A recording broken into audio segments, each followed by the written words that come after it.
Le docteur Alessio Fasano de l'université d'Harvard a publié une étude qui démontre que lorsque les êtres humains mangent du blé, n'importe quel être humain qui mangerait du blé, donc pas seulement ceux atteints de la maladie cœliaque, souffrait de déchirures dans la muqueuse intestinale à chaque fois qu'elle était exposée au blé.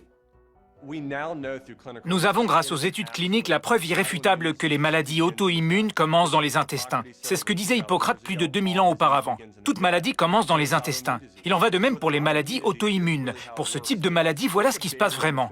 Il y a une barrière entre le flux sanguin et les intestins. C'est ce qu'on appelle la muqueuse intestinale. Et cette muqueuse intestinale présente de minuscules trous. Et avec le temps, il peut arriver pour une personne souffrant d'inflammation intestinale que de plus gros trous se creusent dans la muqueuse.